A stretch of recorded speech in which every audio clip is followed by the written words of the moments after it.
Tu n'auras pas un centime de mon argent. Absolument rien. » Coralie m'a hurlé dessus avec une froideur qui m'a glacé le sang. Nous venions à peine de rentrer des funérailles soit de mon mari, Gaspard. Et ma fille s'était déjà complètement métamorphosée. Ses yeux brillaient d'une avidité que je ne lui avais jamais connue. « Les 280 millions d'euros sont à moi maintenant, mère, » a-t-elle poursuivi, agitant le testament sous mon nez. « Tout est à moi.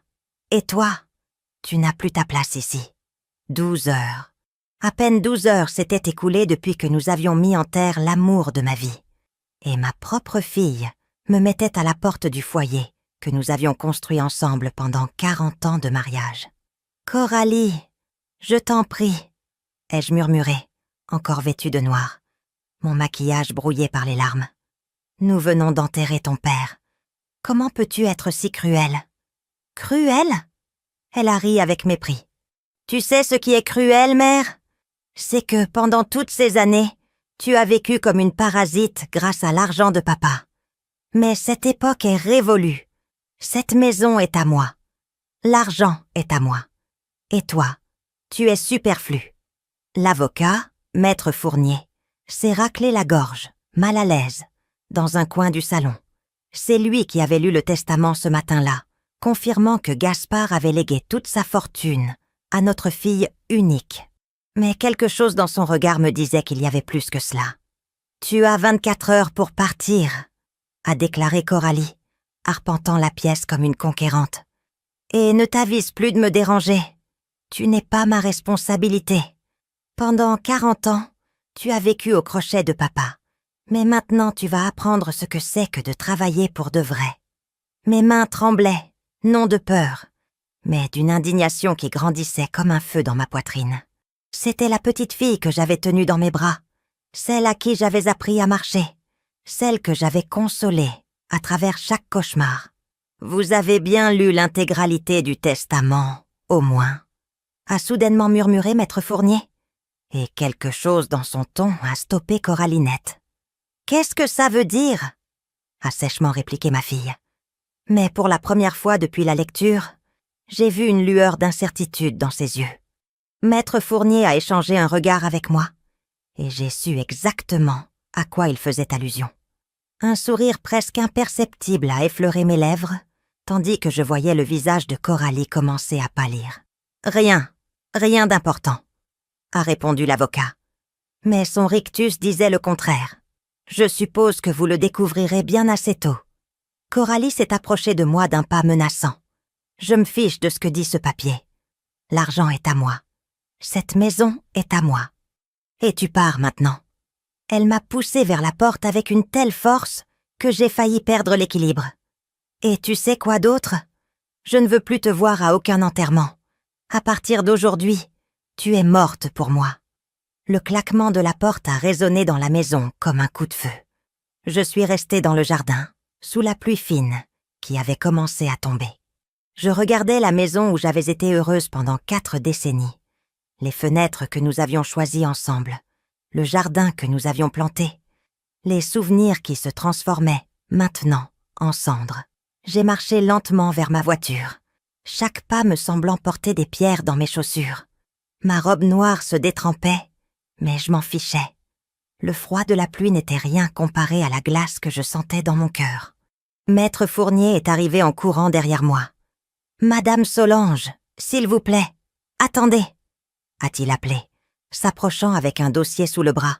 « Je dois vous parler, c'est important. » J'ai plongé mon regard dans le sien et j'y ai vu quelque chose qui m'a apaisée. Une complicité, une connaissance, la même expression que j'avais vue sur le visage de Gaspard quand il avait un atout dans sa manche. « S'agit-il de ce que je pense ?» ai-je demandé à voix basse. Il a hoché la tête gravement. « Votre mari était plus malin que Coralie ne pourra jamais l'imaginer. Et vous devez connaître toute la vérité avant qu'il ne soit trop tard. » Je suis montée dans la voiture avec maître Fournier. Et, alors que nous nous éloignions de la maison, j'ai vu Coralie nous épier depuis la fenêtre du grand salon. Son expression avait changé. Elle n'était plus triomphante. Elle était inquiète, car elle ne savait pas ce que j'étais sur le point de découvrir.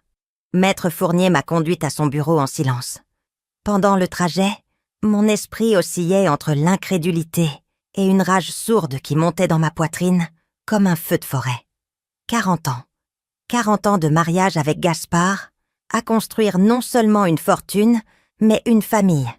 Et maintenant, ma propre fille m'avait jetée dehors comme si j'étais une étrangère. « Veuillez vous asseoir, Solange », a dit Maître Fournier, une fois arrivé à son cabinet. Ses yeux reflétaient un mélange de pitié et d'autre chose, quelque chose qui ressemblait à de l'espoir. Je me suis enfoncée dans le fauteuil en cuir en face de son bureau, le même endroit où Gaspard et moi avions signé nos testaments des années auparavant. Les murs étaient tapissés de diplômes et de photos de la famille de l'avocat, me rappelant tout ce que je venais de perdre. « Solange, il y a quelque chose que Coralie ignore, » a-t-il commencé, en ouvrant le dossier qu'il avait apporté. « Votre mari était un homme extraordinairement prévoyant, et il connaissait très bien le caractère de sa fille. J'ai sorti un mouchoir de mon sac et séché les larmes qui ne cessèrent de couler. « Maître Fournier, s'il vous plaît, j'ai déjà perdu mon mari. Maintenant, j'ai perdu ma fille. Ne me donnez pas de faux espoirs. Ce n'est pas un faux espoir, Solange. C'est un fait juridique. » Il a étalé plusieurs documents sur le bureau. « Vous souvenez-vous quand Gaspard a insisté pour que nous nous rencontrions tous les deux seuls, il y a 6 mois, sans Coralie ?» J'ai hoché lentement la tête. Gaspard avait été très précis à propos de cette réunion. Il avait dit avoir des affaires privées à discuter, des choses qui ne concernaient que nous, en tant que couple marié. Ce jour-là, votre mari a préparé un addendum à son testament, une clause très spécifique qui ne serait activée que dans certaines circonstances. Maître Fournier a pointé un paragraphe sur l'un des documents. Si Coralie faisait preuve d'une cruauté extrême à votre égard, en particulier pendant la période de deuil, l'intégralité de l'héritage vous reviendrait automatiquement. Mon cœur s'est arrêté un instant. Que voulez-vous dire ? Je veux dire que votre mari savait exactement quel genre de personne était votre fille, et il s'est assuré de vous protéger. Maître Fournier a souri pour la première fois de la journée. Les 280 millions d'euros, la maison, les propriétés, les investissements, tout redevient à vous, si nous pouvons prouver que Coralie a rempli les conditions de la clause. Le goût de mes larmes a changé. Ce n'étaient plus des larmes de tristesse, mais d'une émotion que je ne pouvais définir. Le soulagement, peut-être, ou la justice. « Et comment le prouver ?» ai-je demandé, la voix tremblante. Maître Fournier a sorti son téléphone et me l'a montré. Sur l'écran, une application d'enregistrement était clairement active. J'ai enregistré toute la conversation de cet après-midi. Chaque mot cruel, chaque insulte, chaque instant où elle vous a mis à la porte de la maison, où vous veniez de veiller votre mari. J'ai porté mes mains à mon visage et j'ai pleuré. Mais maintenant, je pleurais de gratitude pour Gaspard, mon cher Gaspard, qui prenait encore soin de moi, même d'outre-tombe. « Il y a plus », a poursuivi Maître Fournier. « Votre mari a également laissé des instructions très précises. Vous devez laisser Coralie croire qu'elle a le contrôle pendant un certain temps. Vous devez la laisser faire des erreurs, la laisser montrer son vrai caractère au monde. C'est seulement alors que nous pourrons activer la clause de manière permanente. Vous voulez dire que je dois continuer à prétendre que je suis ruinée ? Exactement. Votre mari connaissait votre fille mieux que quiconque. Il savait que le pouvoir la corromprait rapidement et que vous auriez besoin de temps pour décider si vous vouliez vraiment tout reprendre ou si vous préfériez donner une dernière chance à Coralie. Je me suis levée et j'ai marché jusqu'à la fenêtre. Dehors, la ville continuait à son rythme normal, inconsciente du drame qui se jouait dans nos vies. J'ai pensé à Gaspard, à la façon dont il avait toujours eu 3 longueurs d'avance sur tout le monde, en affaires. Apparemment, il avait aussi eu 3 longueurs d'avance pour protéger sa famille. « Que dois-je faire maintenant ?» ai-je demandé sans me retourner. « Allez dans un hôtel modeste. Agissez comme si vous aviez vraiment tout perdu. Je surveillerai les actions de Coralie. Selon les instructions de votre mari, elle montrera très bientôt son vrai visage. Et si elle ne le fait pas ?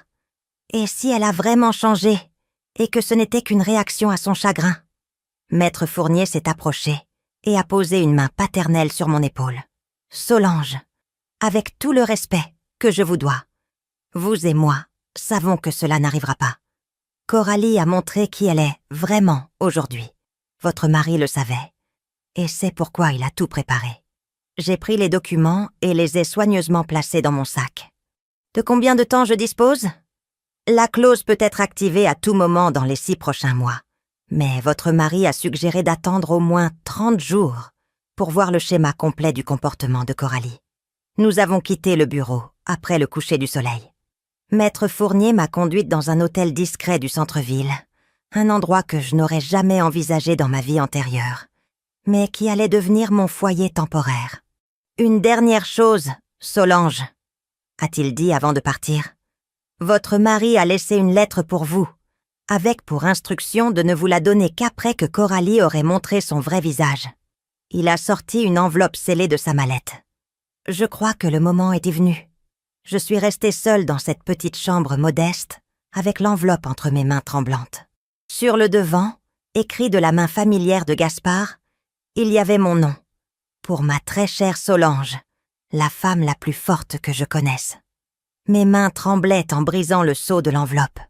L'écriture de Gaspard était reconnaissable entre toutes, cette écriture élégante que j'avais admirée pendant 40 ans de mariage. Je me suis assise sur le lit de l'hôtel et sous la faible lumière de la lampe de chevet, j'ai commencé à lire la lettre que mon mari avait écrite pour ce moment précis. Ma très chère Solange, si tu lis ces lignes, cela signifie que Coralie a montré son vrai visage et que mon plan se déroule comme je l'avais prévu. Pardonne-moi de ne pas t'avoir tout dit de mon vivant, mais j'avais besoin que ta réaction soit authentique pour qu'elle croie pleinement en sa victoire. Des larmes ont commencé à couler sur mes joues alors que je continuais à lire. Au cours des dernières années, j'ai vu notre fille devenir de plus en plus avide et cruelle. Tu te souviens quand elle a renvoyé Monsieur Renaud, notre jardinier, simplement parce qu'il avait demandé une petite augmentation après 20 ans de service loyal? Ou quand elle a refusé d'aider sa cousine Amélie, quand elle a perdu son emploi?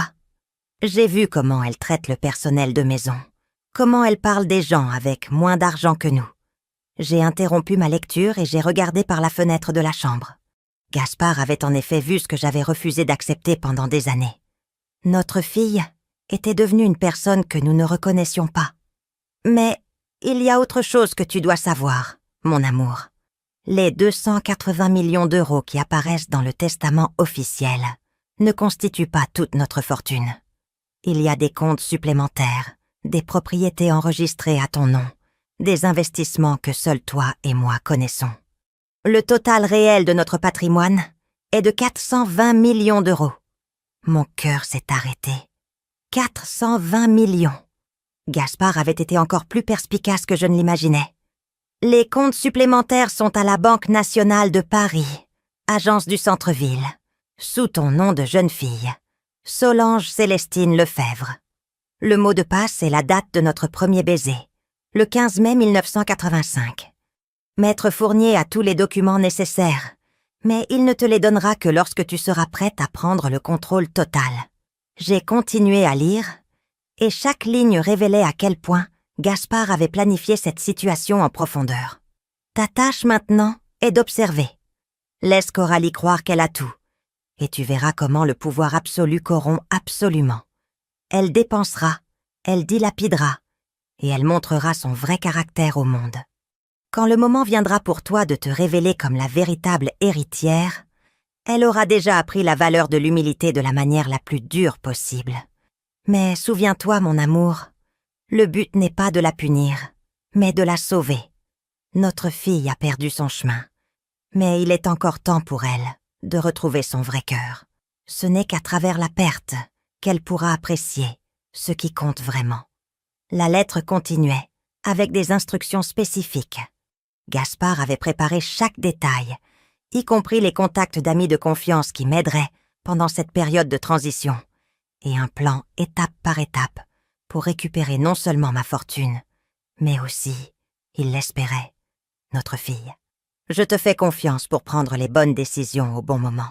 Tu es la femme la plus sage et la plus compatissante que je connaisse, et je sais que tu trouveras un moyen de transformer cette tragédie en une opportunité de croissance pour toute notre famille. » À la fin de la lettre, il y avait un post-scriptum qui m'a fait sourire à travers mes larmes. PS. À la banque, tu trouveras également une surprise supplémentaire. Notre vieil ami Olivier a géré discrètement quelques investissements technologiques qui ne sont même pas inclus dans les calculs principaux. Disons simplement que notre valeur nette, réelle, pourrait être encore plus élevée que tu ne l'imagines. Je t'aime éternellement, Gaspard. J'ai plié la lettre soigneusement et l'ai mise dans mon sac à main, à côté des documents juridiques. Mon esprit a commencé à traiter toutes les informations. Gaspard ne m'avait pas seulement protégé financièrement, il avait aussi créé une opportunité pour enseigner à Coralie une leçon qui pourrait sauver son âme. J'ai pris le téléphone de l'hôtel et j'ai composé le numéro de Maître Fournier. « Solange, tout va bien ? J'ai lu la lettre, » ai-je dit simplement. « Demain, je veux aller à la banque. J'ai besoin de bien comprendre la situation avant de décider de mes prochaines étapes. Bien sûr, je passerai vous prendre à 9h du matin. Et Solange, votre mari était un homme extraordinaire.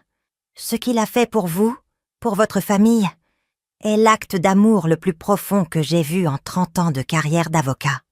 Je n'ai presque pas dormi cette nuit-là. Pas d'anxiété ou de tristesse, mais d'un étrange sentiment d'anticipation. Pour la première fois depuis la mort de Gaspard, je sentais que j'avais un but clair. Il ne s'agissait pas de récupérer l'argent, il s'agissait de récupérer ma fille. Le lendemain, Maître Fournier est arrivé à l'hôtel ponctuellement. Pendant le trajet vers la banque, il m'a expliqué les détails supplémentaires que Gaspard lui avait confiés. Votre mari a commencé à soupçonner le changement chez Coralie il y a environ 2 ans, m'a-t-il dit alors que nous traversions les rues du centre-ville. C'est à ce moment-là qu'il a commencé à restructurer discrètement certains de ses actifs. Il voulait s'assurer que vous seriez protégés, quoi qu'il arrive. À la banque, la directrice de clientèle, une femme élégante nommée Madame Valette, nous a accueillis avec la formalité qui sied à des comptes de cette taille. « Madame Solange, je suis sincèrement désolée pour votre perte, » a-t-elle dit en me guidant vers un bureau privé. Votre mari était un client très respecté ici. Et laissez-moi vous dire, les dispositions qu'il a prises pour vous protéger sont extraordinairement intelligentes. Au cours des 2 heures suivantes, Madame Valette m'a expliqué l'étendue réelle du patrimoine que Gaspard avait bâti, les investissements supplémentaires, les propriétés internationales, les fonds communs de placement qui avaient fructifié en silence pendant des années. Le total actuel, en tenant compte des fluctuations du marché depuis le décès de M. Gaspard, s'élève à 430 millions d'euros, m'a-t-elle finalement informé. Je me suis adossée à la chaise, submergée par l'ampleur de ce que Gaspard avait accompli, et plus encore par la complexité du plan qu'il avait conçu pour protéger sa famille. Et qu'en est-il des comptes que Coralie connaît ? Ai-je demandé. Ces comptes existent bien et contiennent les 280 millions d'euros mentionnés dans le testament officiel. Cependant, ils sont soumis aux clauses que Maître Fournier vous a déjà expliquées. Si ces clauses sont activées, ces fonds vous reviendront également automatiquement. Nous avons quitté la banque avec une nouvelle perspective. Je n'étais pas une veuve sans défense qui venait de tout perdre. J'étais une femme avec suffisamment de ressources pour changer le cours de cette histoire selon mes propres décisions. Mais d'abord, je devais voir jusqu'où Coralie était prête à aller dans son nouveau rôle de millionnaire. Elle ne savait pas que chacun de ses mouvements était observé par quelqu'un qui détenait bien plus de pouvoir qu'elle ne pouvait l'imaginer. Au cours des 2 semaines suivantes, je suis devenue une observatrice silencieuse de la transformation de ma fille. Depuis ma modeste chambre d'hôtel, et avec l'aide discrète de Maître Fournier, j'ai vu Coralie commencer à montrer son vrai visage au monde. Le premier signe est apparu à peine 3 jours après qu'elle m'a mise à la porte. Maître Fournier m'a appelé avec un rapport qui m'a glacé le sang. « Solange, elle a renvoyé tout le personnel de maison », a-t-il dit d'une voix grave. « Juliette, qui était notre cuisinière depuis 15 ans. Nathalie, la gouvernante qui l'a pratiquement vue grandir. Tous. Elle leur a donné 1 semaine d'indemnité et les a laissés partir sans autre explication que Je n'ai plus besoin de vous. » Juliette avait appelé Maître Fournier en larmes, demandant si elle avait fait quelque chose de mal. Cette femme avait préparé des milliers de repas pour notre famille, s'était occupée de Coralie enfant, avait été comme une seconde mère pour elle. Et quelle raison leur a-t-elle donnée? Ai-je demandé, bien que je craignisse déjà la réponse. Selon Juliette, Coralie lui a dit que les gens comme elle n'avaient marché plus leur place dans sa nouvelle vie, qu'elle allait embaucher du personnel plus sophistiqué, plus en phase avec son nouveau statut économique. J'ai fermé les yeux et j'ai senti une pointe de douleur dans ma poitrine. Gaspard avait eu raison. L'argent révélait la vraie nature de notre fille, et ce n'était pas beau à voir. Mais ce n'était que le début. Une semaine plus tard, Maître Fournier m'a montré des photographies qu'un détective privé, engagé sur les instructions de Gaspard, avait prises. Les images montraient Coralie sortant de boutiques de luxe, avec des sacs de courses valant plus que les salaires annuels de nos anciens employés. Elle a dépensé 140 000 € en une seule journée, m'a informé Maître Fournier, alors que nous examinions les reçus qu'il avait obtenus légalement. Des vêtements, des bijoux, des chaussures, des choses dont elle n'a pas besoin, juste parce qu'elle peut les acheter. Mais ce qui m'a fait le plus mal, c'est une photographie d'elle riant avec ses nouvelles amies, ces femmes superficielles qui n'étaient apparues qu'après avoir entendu parler de son héritage. Sur la photo, elle portait une robe dorée qui coûtait plus cher que la voiture de Juliette, tout en sirotant du champagne, d'une bouteille, à 1 000 €. Il y a plus, a continué Maître Fournier, son expression devenant encore plus sérieuse. Hier, elle est allée au club privé où votre mari et vous étiez membres depuis 20 ans. Elle a annulé votre adhésion et a demandé que vous soyez retiré de tous les registres. Quoi? Ai-je murmuré, me sentant comme si j'avais reçu un coup de poing dans l'estomac. Elle a dit au directeur que vous n'étiez plus pertinente et qu'elle ne voulait pas que votre nom soit associé au sien, où que ce soit. Je me suis assise sur le lit de l'hôtel et j'ai pleuré. Pas pour l'adhésion au club, mais pour la cruauté calculée de ses actions. Coralie ne profitait pas seulement de sa nouvelle richesse. Elle effaçait délibérément mon existence de sa vie. Cet après-midi-là, j'ai reçu un appel que je n'attendais pas. C'était Monsieur Renaud, notre ancien jardinier, l'homme que Coralie avait renvoyé des années auparavant pour avoir demandé une augmentation. « Madame Solange, je suis désolé de vous déranger en ces temps difficiles, » a-t-il dit de sa voix douce. « Mais je dois vous raconter quelque chose qui s'est passé hier. » Monsieur Renaud a expliqué qu'il était allé à la maison pour présenter ses condoléances pour la mort de Gaspard, mais que Coralie l'avait accueilli avec une froideur qui l'avait laissé sans voix. Elle m'a dit que les gens comme moi n'avaient pas le droit d'être dans cette maison. Elle m'a hurlé de partir et de ne jamais revenir, que les pauvres ne pouvaient pas contaminer sa nouvelle vie, a-t-il raconté, la voix brisée. Madame Solange, cet homme a été comme un père pour moi pendant 20 ans. J'ai entretenu ses jardins comme s'ils étaient les miens. Et elle m'a traité comme si j'étais un déchet. Après avoir raccroché, je suis restée assise en silence pendant des heures. Gaspard avait prédit cela exactement. Il avait vu quelque chose en Coralie que j'avais refusé de reconnaître. Une cruauté inhérente que le pouvoir et l'argent magnifiaient jusqu'à la transformer en monstre. Le lendemain, Maître Fournier a apporté des nouvelles encore plus inquiétantes. « Coralie prévoit de vendre des propriétés », a-t-il dit, étalant plusieurs documents sur la table basse de l'hôtel. « La villa sur la Côte d'Azur, où vous passiez vos étés. L'appartement en dernier étage au centre-ville que votre mari avait acheté pour quand Coralie irait à l'université. Elle envisage même de vendre l'immeuble de bureau où Gaspard a bâti son empire. Pourquoi vendrait-elle tout ça ? Ai-je demandé, bien que je soupçonne la réponse. Selon l'agent immobilier, elle veut des liquidités immédiates pour des investissements plus excitants. Apparemment, de nouveaux amis l'ont convaincue d'investir dans des entreprises qui promettent des rendements rapides. Au cours des jours suivants, j'ai observé depuis l'ombre Coralie continuer à détruire méthodiquement tout ce que Gaspard et moi avions construit. Pas seulement la richesse matérielle, mais aussi les relations, les valeurs et l'héritage de respect que notre famille avait maintenu pendant des décennies. La goutte d'eau qui a fait déborder le vase est arrivé exactement 3 semaines après mon expulsion. Maître Fournier m'a appelé à 6h du matin, chose qu'il ne ferait qu'en cas d'urgence. « Solange, vous devez venir à mon bureau immédiatement », a-t-il dit d'un ton pressant. Coralie a fait quelque chose qui change tout. 1 heure plus tard, j'étais assise au bureau de Maître Fournier, regardant une vidéo sur son ordinateur qui m'a laissé sans voix. Dans l'enregistrement pris par les caméras de sécurité du club privé, on voyait Coralie arriver à un gala de charité que Gaspard et moi organisions chaque année depuis 10 ans. L'événement se poursuivait cette année en mémoire de Gaspard, et Coralie était censée faire un don symbolique pour maintenir la tradition familiale. Au lieu de cela, nous l'avons vue arriver avec une attitude arrogante, vêtue comme une reine, et interrompre l'événement pour annoncer qu'elle annulait tous les dons que notre famille avait promis. « Mon père est mort », l'avons-nous entendu dire à un public horrifié. Et avec lui sont mortes ces stupides œuvres de charité. Cet argent a de meilleures utilisations que d'être gaspillé pour des gens qui ne savent pas l'apprécier.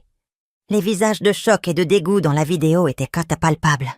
C'étaient des gens qui avaient connu et respecté Gaspard pendant des décennies, qui avaient vu Coralie grandir, qui avaient fait confiance à notre famille. Mais il y a plus, a dit Maître Fournier, passant à une autre vidéo. Ceci s'est passé après, sur le parking.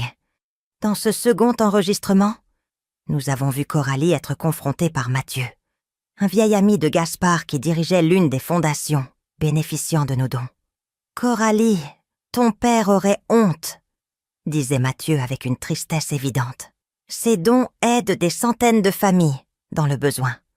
Comment peux-tu être si cruel ?» La réponse de Coralie a brisé mon âme. Mon père était un sentimental idiot. Je suis plus intelligente que lui. L'argent est fait pour être apprécié, pas pour être donné à des perdants qui ne savent pas travailler.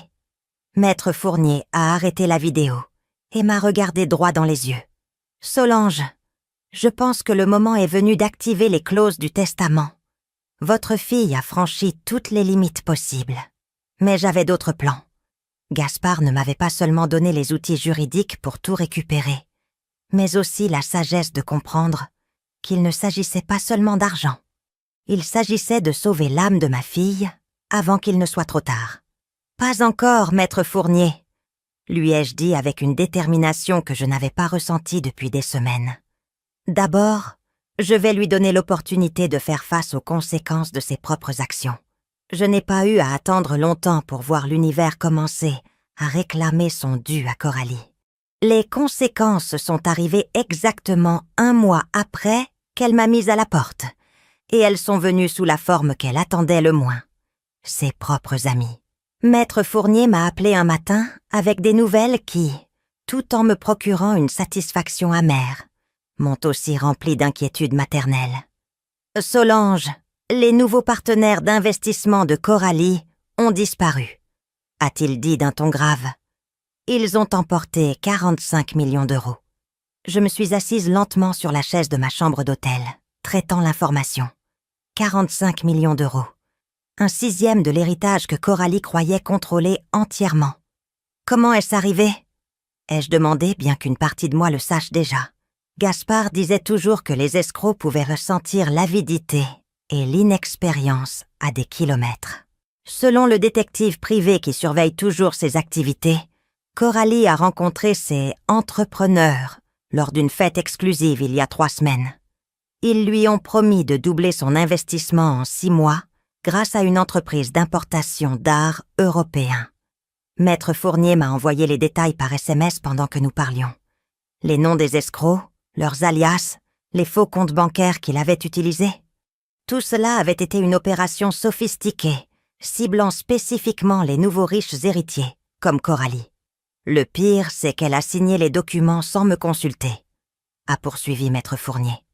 Apparemment, elle leur a dit qu'elle n'avait plus besoin d'avocat, car elle faisait confiance à son instinct des affaires. Cet après-midi-là, j'ai reçu un appel que je n'aurais jamais cru recevoir. C'était Coralie.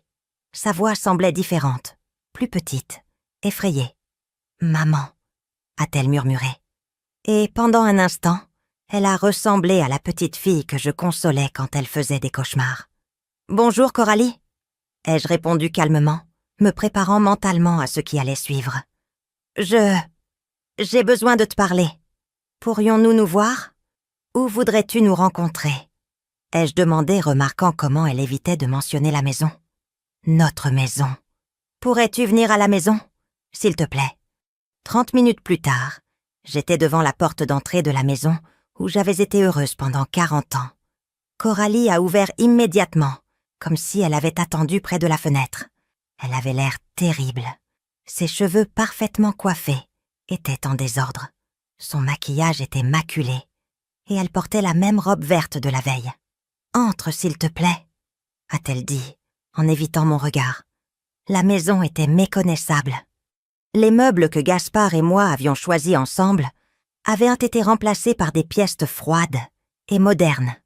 Les photographies de famille avaient disparu, remplacées par des œuvres d'art abstraits coûteuses et sans âme. Même l'odeur était différente, comme si même les souvenirs avaient été effacés de l'air. « Que s'est-il passé, Coralie ?» ai-je demandé, bien que je connaisse déjà la réponse. Elle s'est effondrée sur le nouveau canapé et a commencé à pleurer. « On m'a escroquée, maman. J'ai perdu 45 millions d'euros.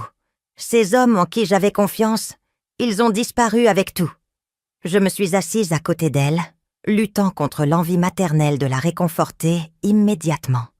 C'était l'épreuve que Gaspard avait prévue, et je savais que je devais la laisser produire son plein effet. « Et que vas-tu faire maintenant ?» ai-je demandé doucement.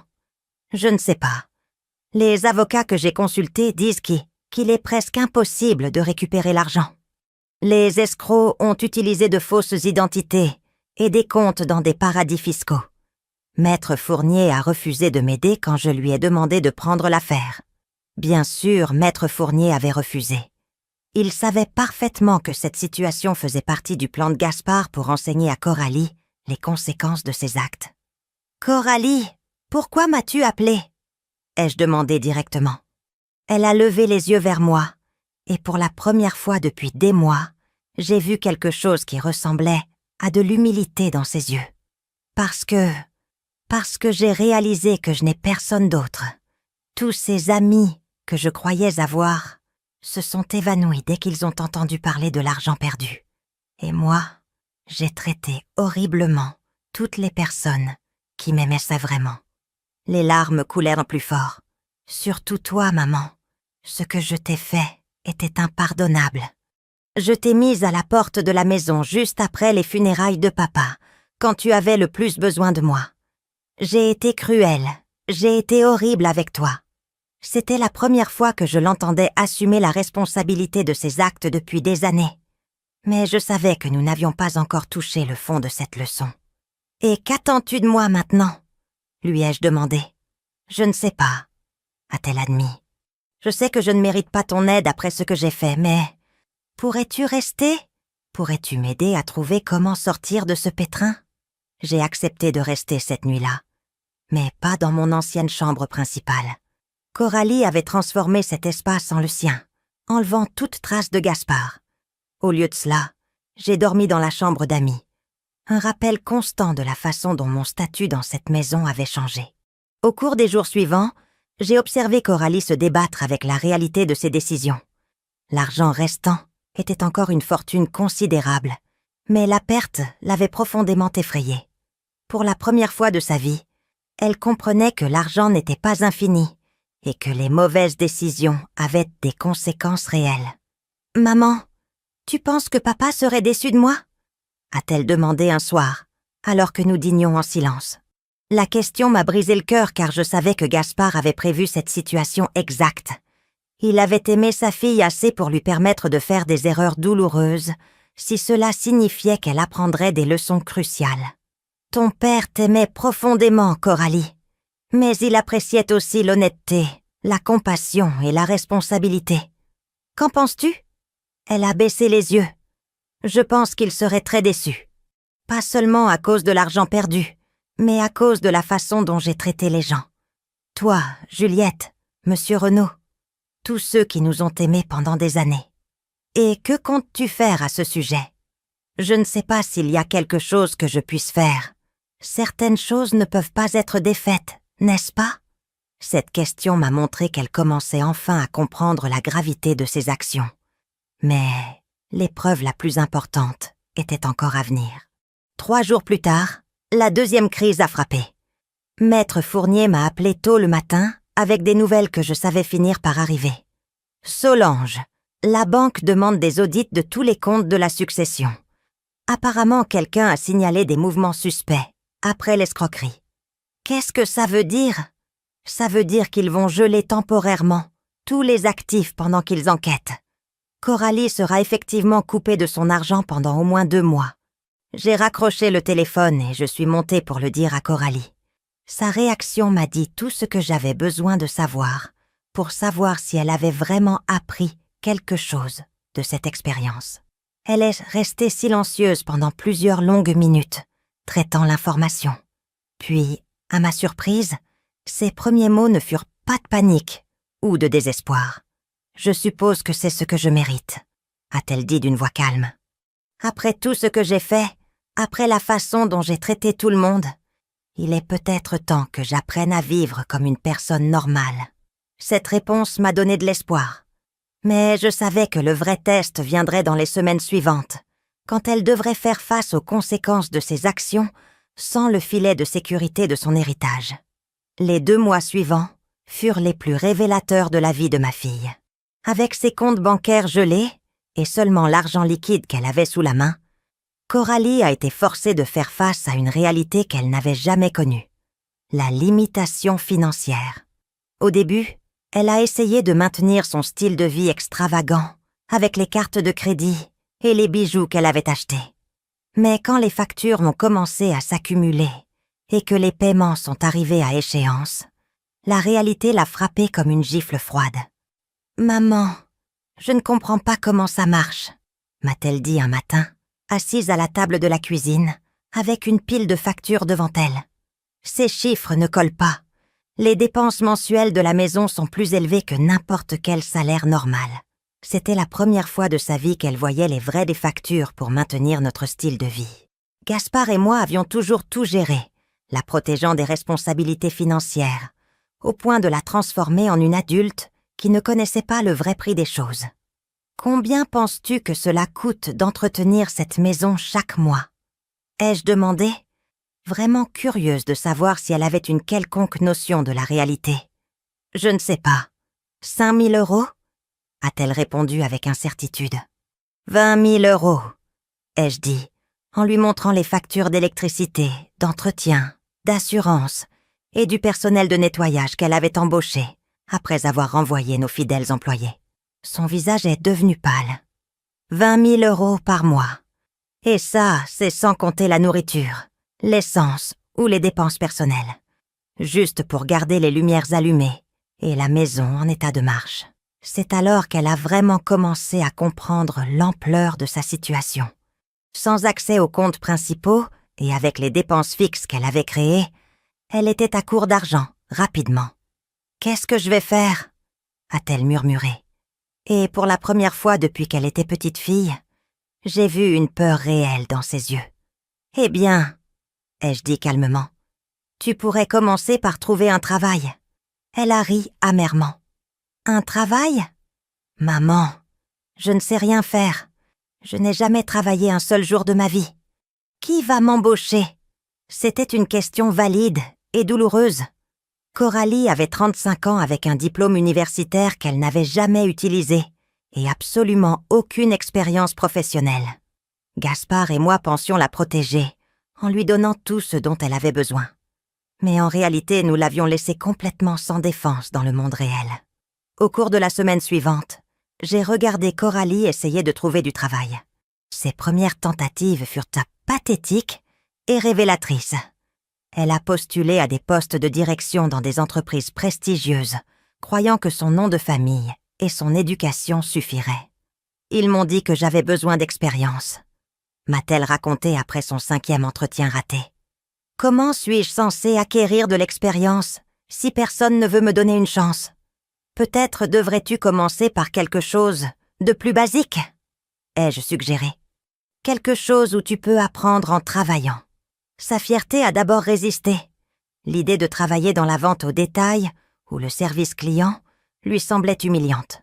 Mais lorsque la deuxième facture d'électricité en retard est arrivée et que la banque a menacé de couper les services, sa perspective a commencé à changer. Finalement, après 3 semaines de recherche, elle a trouvé un emploi à temps partiel dans une boutique de vêtements. Le salaire était de 1100 € par mois, une somme qu'elle avait l'habitude de dépenser en un seul après-midi de shopping. « C'est humiliant, maman », m'a-t-elle dit après son premier jour. La gérante a 20 ans de moins que moi et me traite comme si j'étais une idiote. Et les clients, certains d'entre eux sont si impolis. « Et comment te sens-tu en travaillant ?» ai-je demandé, évitant de commenter l'ironie qu'elle subissait maintenant le même traitement qu'elle avait infligé aux autres pendant des années. « Fatiguée » a-t-elle admis. « J'ai mal aux pieds, j'ai mal au dos. Et je ne comprends pas comment les gens font ça tous les jours pendant des décennies. » Mais quelque chose d'intéressant a commencé à se produire après la 2e semaine. Coralie a commencé à parler différemment de son travail et des gens qu'elle y rencontrait. Il y a cette femme, Manon, qui travaille le matin. Elle a 3 enfants et soutient sa mère malade avec 2 emplois, m'a-t-elle raconté un soir. Elle ne se plaint jamais. Elle n'est jamais en retard. Et elle est toujours souriante. Je ne comprends pas comment elle fait. As-tu parlé avec elle? Un peu. Elle m'a dit qu'elle travaillait là depuis 12 ans. Elle a commencé quand elle a divorcé et qu'elle a dû subvenir seule aux besoins de ses enfants. Coralie a fait une pause, comme si elle traitait quelque chose de profond. Maman, je me suis plainte d'avoir perdu 45 millions d'euros. Mais elle n'a probablement jamais vu 50 000 € d'un coup de sa vie. Et elle est tellement plus forte que moi. C'était la première fois que j'entendais Coralie exprimer une admiration sincère pour quelqu'un qui n'avait ni argent ni statut social. Gaspard aurait été fier de ce petit pas vers une véritable empathie. Le vrai tournant est arrivé 1 mois plus tard, quand Coralie a été témoin de quelque chose qui a fondamentalement changé sa perspective. « Maman, il s'est passé quelque chose d'horrible au travail aujourd'hui », m'a-t-elle dit ce soir-là, visiblement bouleversée. Manon a reçu un appel de l'hôpital. Son plus jeune fils a eu un accident et a besoin d'une opération qui coûte 14 000 €. Son assurance ne couvre pas tout. Et que s'est-il passé? Elle s'est complètement effondrée. Je n'ai jamais vu quelqu'un d'aussi désespéré. Elle m'a dit qu'elle n'avait pas ce genre d'argent, qu'elle avait déjà utilisé toutes ses économies pour les médicaments de sa mère et qu'elle ne savait pas quoi faire. Coralie est restée silencieuse pendant plusieurs longues minutes et je pouvais la voir lutter intérieurement avec quelque chose. « Maman » a-t-elle dit finalement. « J'ai des bijoux qui valent plus que cette opération. J'ai des robes dans mon placard qui coûtent plus que son salaire annuel. Et elle doit choisir entre sauver son fils et nourrir sa famille. Qu'est-ce que tu vas faire à ce sujet? Je veux l'aider, a-t-elle dit avec détermination. Je vais vendre certains de mes bijoux. Ce bracelet en diamant que j'ai acheté le mois dernier pour 18 000 €. Je ne l'aime même pas vraiment. Je peux le vendre et donner l'argent à Manon. Cette nuit-là, pendant que Coralie dormait, j'ai appelé Maître Fournier. « Comment progresse le plan ?»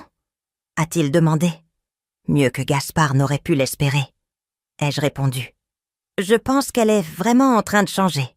Pour la première fois depuis des années, je la vois comme la fille compatissante qu'elle était autrefois. Est-il temps de révéler la vérité? Pas encore. Il y a un dernier test qu'elle doit passer. J'ai besoin de savoir si ce changement est permanent ou juste un désespoir temporaire. Le lendemain, Coralie a effectivement vendu le bracelet et a donné l'argent à Manon. Quand j'ai vu les larmes de gratitude dans les yeux de cette femme travailleuse et le regard de profonde satisfaction sur le visage de ma fille, j'ai su que nous avions atteint un point crucial. Mais l'univers avait préparé une dernière leçon pour Coralie, une que même Gaspard n'avait pas prévue. Cette même semaine, une lettre est arrivée par la poste qui allait tout changer une fois de plus. Elle provenait d'un autre notaire, représentant la succession d'un oncle éloigné de Gaspard qui était récemment décédé. « Mademoiselle Coralie !» lisait Coralie à pas haute voix. « Nous avons le regret de vous informer que Monsieur Olivier est décédé le mois dernier et vous a désigné comme son unique héritière. Sa succession est évaluée à environ 70 millions d'euros. Coralie a laissé tomber la lettre et m'a regardée avec des yeux écarquillés. 6 millions de plus, a-t-elle chuchoté. Après tout ce que j'ai traversé, après tout ce que j'ai appris, l'argent revient tout simplement. C'était le test final. Que ferait Coralie avec une nouvelle fortune après avoir connu une relative pauvreté et découvert la compassion? La lettre concernant l'héritage d'Olivier était réelle, mais il y avait un détail que Coralie ne connaissait pas. Je détenais un droit de veto sur cet héritage, selon un accord familial que Gaspard avait établi des années auparavant. Olivier avait été son frère cadet, un homme solitaire, qui avait toujours respecté le jugement de Gaspard sur la famille. J'ai décidé de ne pas révéler ce détail à Coralie immédiatement. Au lieu de cela, je voulais voir comment elle réagirait à la possibilité de retrouver une fortune après avoir touché le fond. Sa première réaction a été révélatrice. « Je n'arrive pas à y croire », a-t-elle murmuré, relisant la lettre pour la 5e fois. Juste au moment où je pensais avoir tout perdu, où j'apprenais enfin à vivre différemment. Ça arrive. Comment te sens-tu à ce sujet ? Ai-je demandé, observant attentivement son expression. Confuse, a-t-elle admis. Il y a 2 mois, cela aurait été la réponse à tous mes problèmes. J'aurais immédiatement couru réclamer l'argent et serais retournée à mon ancienne vie. Mais maintenant quoi ? Maintenant, je ne suis plus si sûre de vouloir retourner à cette vie. Elle s'est assise sur le canapé et a regardé par la fenêtre le jardin que Monsieur Renaud avait entretenu avec tant d'amour pendant des années. « Maman, sais-tu ce que j'ai découvert en travaillant dans ce magasin ? Dis-moi. J'ai découvert que je suis capable de choses que je n'aurais jamais cru pouvoir faire. Que je peux travailler 8 heures d'affilée. Que je peux résoudre des problèmes. Que je peux aider les gens. Et pour la première fois de ma vie, quand quelqu'un me dit « merci », je sais que je l'ai vraiment mérité. Ces paroles m'ont rempli d'un espoir que je n'avais pas ressenti depuis des mois. C'était la Coralie que Gaspard et moi avions espéré voir émerger un jour. Mais je sais aussi que 70 millions d'euros pourraient aider beaucoup de gens, a-t-elle poursuivi. Je pourrais aider Manon, Juliette, Monsieur Renaud, toutes les personnes que j'ai si mal traitées quand je pensais que l'argent me rendait supérieure à elles. Cette nuit-là, Coralie a fait quelque chose qui m'a complètement surprise. Au lieu de célébrer ou de faire des plans pour réclamer immédiatement l'héritage, elle s'est assise à la table de la cuisine avec un carnet et a commencé à écrire. « Qu'est-ce que tu fais ?» ai-je demandé. « Je fais une liste », a-t-elle répondu sans lever les yeux. « Une liste de toutes les personnes que j'ai blessées, de toutes les choses que j'ai mal faites et de la façon dont je pourrais utiliser cet argent pour réparer mes torts. » Pendant les 2 heures suivantes, je l'ai regardé écrire des noms, des montants et des plans détaillés. Manon et son fils étaient là sur la liste, bien sûr, mais aussi Juliette, Monsieur Renaud, les fondations caritatives qu'elle avait privées de fonds, et même les employés de la boutique qui travaillaient pour un salaire minimum. « Maman, puis-je te demander quelque chose ?» a-t-elle dit quand elle a fini d'écrire. « Bien sûr. Penses-tu que papa m'aurait pardonné pour tout ce que j'ai fait ?» La question m'a brisé le cœur car je savais que Gaspard avait planifié ce moment précis de découverte de soi et de repentir. Ton père t'aimait inconditionnellement, Coralie. Mais plus que le pardon, il voulait que tu trouves ton chemin pour devenir la personne qu'il savait que tu pouvais être. Et penses-tu que je le trouve ? Avant que je puisse répondre, le téléphone a sonné. C'était Maître Fournier, et sa voix semblait urgente. « Solange, je dois parler avec vous et Coralie immédiatement. Quelque chose d'important est survenu concernant l'héritage d'Olivier. » « Quel genre de choses ? Je préférerais vous l'expliquer en personne. Pouvez-vous venir toutes les 2 à mon bureau demain matin ? Je n'ai presque pas dormi cette nuit-là. Je savais que Maître Fournier voulait probablement discuter de mon droit de veto sur l'héritage d'Olivier, et que le moment était venu de prendre une décision cruciale sur l'avenir de Coralie. Le lendemain, nous sommes arrivés tôt au bureau de Maître Fournier. Coralie portait son uniforme de la boutique, car elle devait travailler après la réunion. La voir vêtue si simplement, avec des chaussures confortables, au lieu de talons de créateur, m'a rappelé à quel point elle avait changé ces derniers mois. « Veuillez vous asseoir », a dit Maître Fournier, avec une expression sérieuse. « Coralie, il y a quelque chose concernant l'héritage de votre oncle Olivier que vous devez savoir. » Coralie s'est penchée en avant, attentive. « Ah, votre oncle Olivier était un homme très sage, et il était bien conscient de la situation qui s'est développée après la mort de votre père. Avant de mourir, il a établi une condition très spécifique pour son héritage. »« Quel genre de condition ?» a demandé Coralie, et je pouvais entendre l'anxiété dans sa voix. Maître Fournier a ouvert un dossier et en a sorti un document. L'héritage ne peut être réclamé que si votre mère, Solange, certifie par écrit que vous avez démontré un changement de caractère fondamental et que vous êtes prête à gérer de manière responsable une fortune de cette ampleur. Le silence a rempli le bureau comme un poids dense. Coralie s'est tournée lentement vers moi et j'ai vu dans ses yeux un mélange de compréhension, de surprise et quelque chose qui ressemblait à du soulagement. « Tu le savais ?» a-t-elle demandé d'une voix douce. « Je l'ai appris hier soir quand Maître Fournier m'a appelé. » Ai-je menti? Ce n'était pas le moment de révéler que je connaissais ce détail depuis le début. « Et qu'en penses-tu » a-t-elle demandé, la voix légèrement tremblante. « Penses-tu que j'ai assez changé pour mériter cette responsabilité ?» C'était la question que j'attendais depuis des mois. La question qui déterminerait non seulement l'avenir financier de Coralie, mais aussi le genre de personne qu'elle deviendrait pour le reste de sa vie. Avant de répondre à ça, ai-je dit, je veux te poser une question. Si je décidais que tu n'étais pas prête, si tu perdais cet héritage pour toujours, comment te sentirais-tu? Coralie a réfléchi pendant plusieurs longs moments avant de répondre. Il y a 2 mois, j'aurais été désespérée. J'aurais supplié. J'aurais promis n'importe quoi. J'aurais fait une scène. Elle a fait une pause et m'a regardé droit dans les yeux. Mais maintenant, je pense que ça irait. J'ai appris que je peux survivre sans des millions d'euros. J'ai appris que je peux travailler, que je peux contribuer, que je peux être utile, même sans une fortune familiale. Et si je te dis que tu es prête, que ferais-tu avec 70 millions d'euros? Sans hésitation, elle a sorti le carnet dans lequel elle avait écrit la veille. D'abord, je réparerai tous les dégâts que j'ai causés.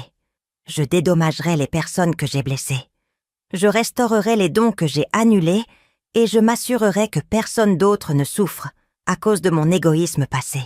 Sa voix s'est affermie en parlant.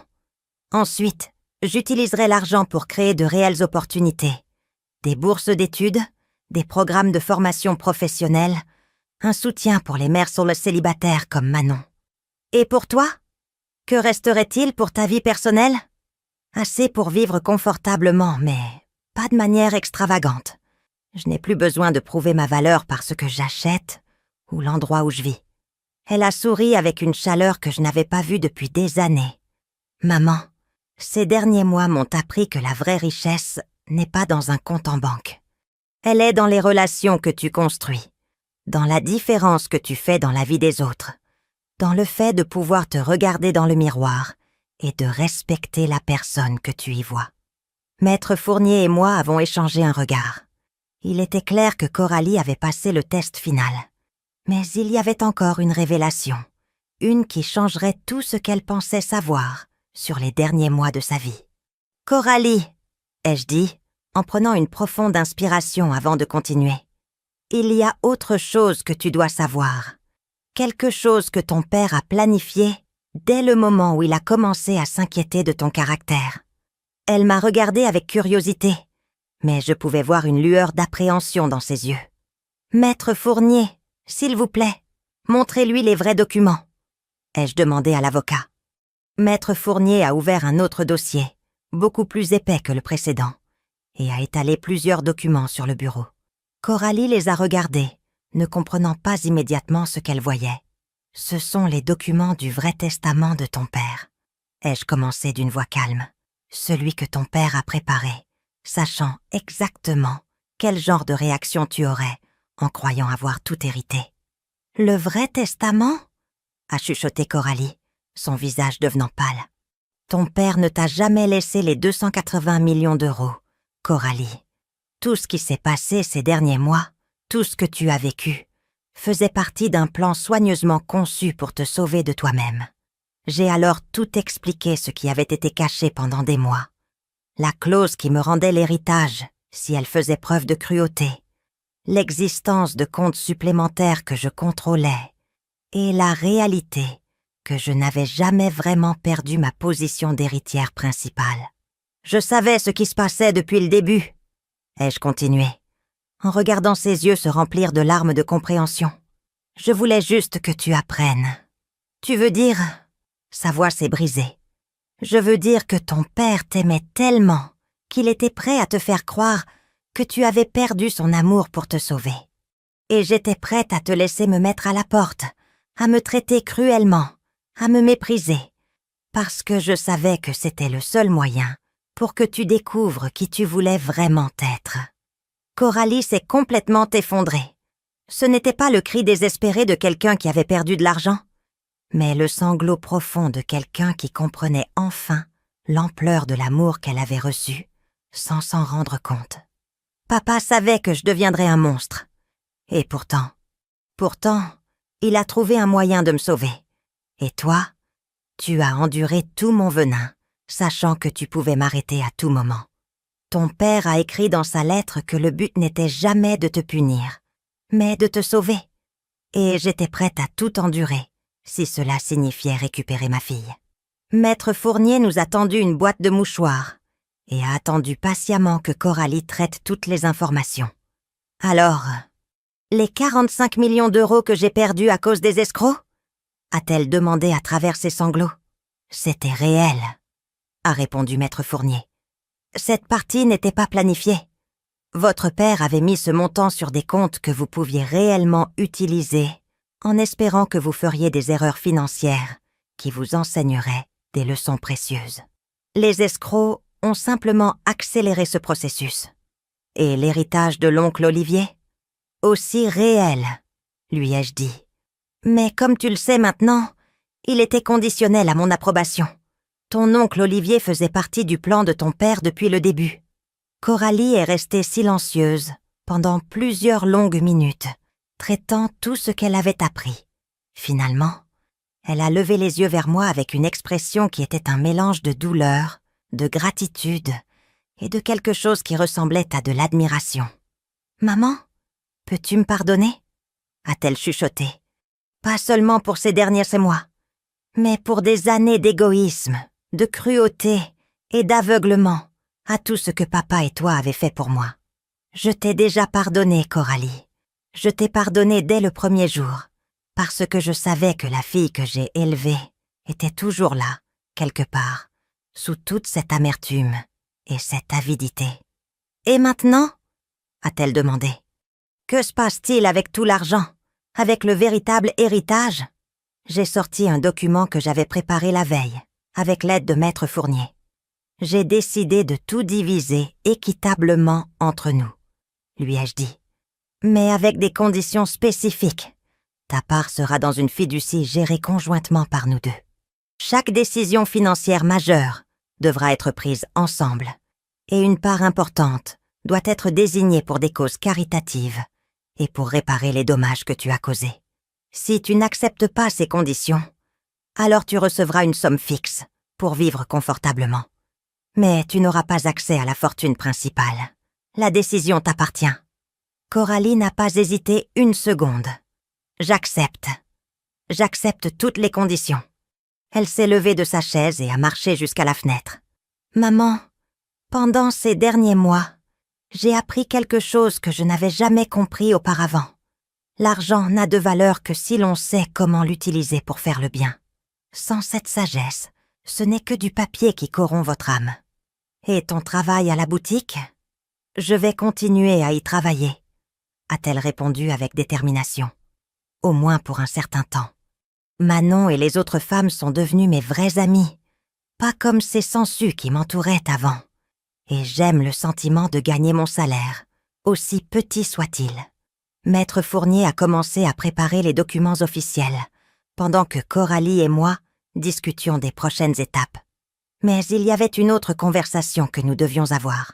« Coralie, il y a quelque chose que je dois te demander, et je veux que tu sois complètement honnête avec moi. » « Bien sûr. Fais-tu tout cela, ce changement d'attitude, parce que tu as vraiment changé ou parce que tu sais maintenant que je contrôle l'argent ?» C'était la question la plus importante, celle qui déterminerait si tout ce que nous avions traversé en valait la peine. Coralie a réfléchi attentivement avant de répondre. « Il y a 2 heures, quand je pensais dépendre de ton approbation pour obtenir l'héritage de l'oncle Olivier, j'avais déjà décidé que même si tu me refusais cet héritage, je continuerais à essayer d'être une meilleure personne. Pas pour l'argent, mais parce que j'aime enfin la personne que je commence à devenir. » Elle est venue vers moi et a pris mes mains dans les siennes. « Maman, ces mois de travail, de lutte, de rencontres avec de vraies personnes ayant de vrais problèmes m'ont appris quelque chose que 35 ans de privilèges n'ont jamais pu m'apprendre. Que la vraie richesse vient des relations que l'on construit et du bien que l'on fait dans le monde. L'argent n'est qu'un outil pour y parvenir. Et tu es sûre que tu ne redeviendras pas la personne que tu étais avant ? Je ne peux pas promettre que je ne ferai jamais d'erreur, a-t-elle admis honnêtement. Mais je peux promettre que je n'oublierai plus jamais les leçons que j'ai apprises ces derniers mois. Et si jamais je commence à m'égarer, j'espère que tu m'arrêteras à nouveau. Cet après-midi-là, nous avons signé tous les documents nécessaires.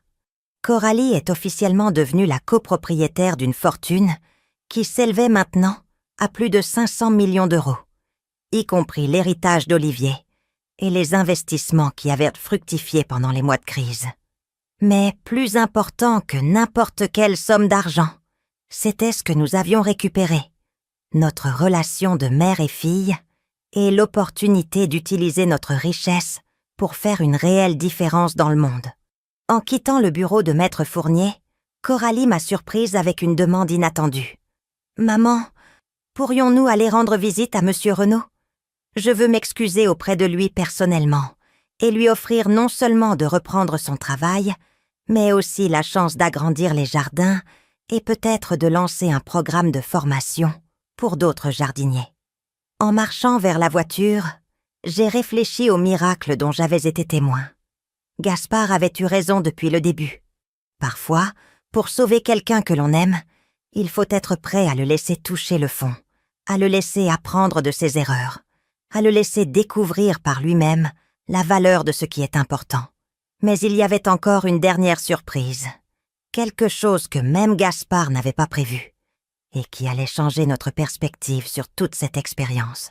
3 mois après notre réconciliation, alors que nous organisions la première réunion annuelle de la fondation que nous avions établie en mémoire de Gaspard, une lettre est arrivée qui allait changer à jamais notre compréhension de toute cette expérience.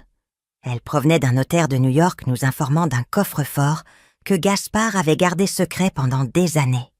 Le coffre ne pouvait être ouvert qu'après que certaines conditions spécifiques aient été remplies, que Coralie ait travaillé pour son propre argent pendant au moins 3 mois, qu'elle ait sincèrement aidé quelqu'un dans le besoin, et que mère et fille aient signé des documents officiels de réconciliation.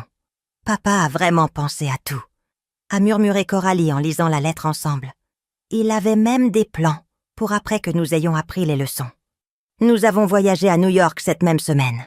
À la banque, un employé nous a conduites à une chambre forte souterraine où une boîte en métal de taille moyenne nous attendait. En l'ouvrant, nous avons trouvé quelque chose auquel aucune de nous ne s'attendait. En plus de quelques documents financiers supplémentaires, il y avait une collection de lettres, toutes écrites par Gaspard au cours des 2 dernières années de sa vie. Des lettres datées et numérotées, adressées à des moments spécifiques du processus de guérison de notre famille. La première lettre était marquée « Pour quand Coralie aura appris la valeur du travail ». « Ma très chère fille », a lu Coralie à voix fort haute, les larmes coulant sur ses joues. « Si tu lis ceci, cela signifie que tu as découvert quelque chose que j'ai toujours su être en toi. la capacité d'être forte, indépendante et compatissante. Le travail n'est pas une punition. C'est un don qui te connecte à tes propres capacités et à ta dignité. La deuxième lettre m'était adressée. Pour Solange, la femme la plus courageuse que je connaisse. Mon amour éternel. Ai-je lu d'une voix tremblante.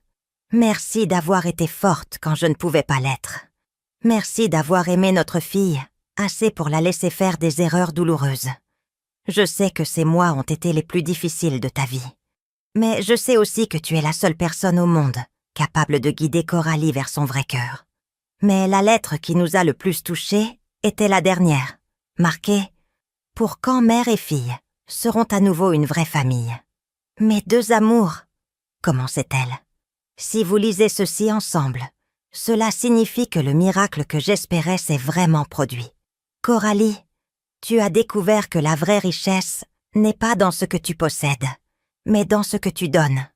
Solange, tu as prouvé une fois de plus que le véritable amour exige parfois le plus grand courage. Lâcher prise pour mieux retrouver. Mais il y a autre chose que vous devez savoir, continuait la lettre. Quelque chose que j'ai gardé secret même de Maître Fournier jusqu'à ce moment. Au cours des 5 dernières années, j'ai fait don en silence de millions d'euros à des organisations caritatives du monde entier. Je ne l'ai pas fait par l'intermédiaire de notre fondation familiale, car je voulais que ce soit complètement anonyme. Coralie et moi nous sommes regardés avec stupéfaction, alors que je continuais à lire. J'ai secrètement payé les études universitaires de plus de 500 étudiants à faible revenu. J'ai financé 3 hôpitaux dans des zones rurales du Mexique et de la Colombie. J'ai créé des fonds pour les mères célibataires, des programmes de nutrition infantile et des refuges pour les victimes de violences domestiques. J'ai fait tout cela sans vous le dire, car je voulais être sûre que lorsque vous prendriez le contrôle de notre fortune, ce serait pour les bonnes raisons. La lettre expliquait que Gaspard avait donné près de 100 millions d'euros au cours de ces années, mais qu'il avait structuré les dons de manière à ce qu'ils se poursuivent automatiquement après sa mort, si nous prouvions que nous étions prêtes à poursuivre son héritage. La valeur réelle du patrimoine de notre famille, y compris les dons programmés et les engagements futurs, est de 600 millions d'euros, révélait la lettre. Mais cela s'accompagne de la plus grande responsabilité que vous puissiez imaginer.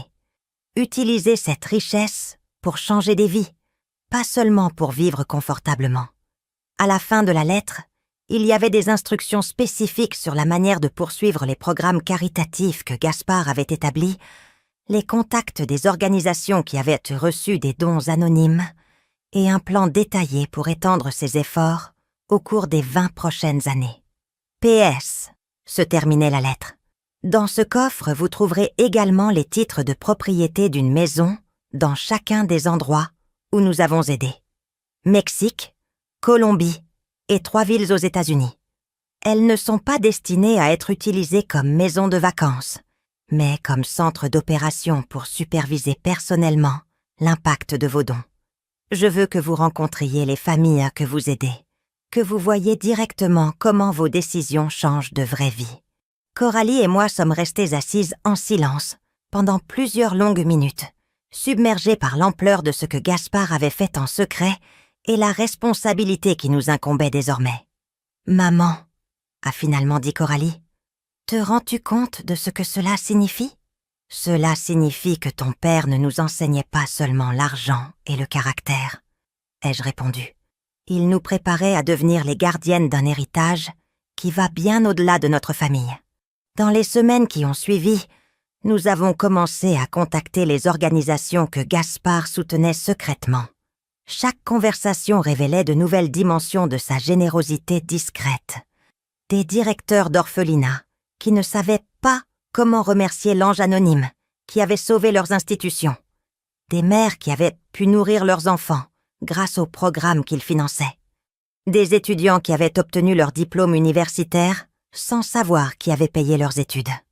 C'est bouleversant, m'a avoué Coralie un soir, alors que nous examinions les rapports d'impact des dons.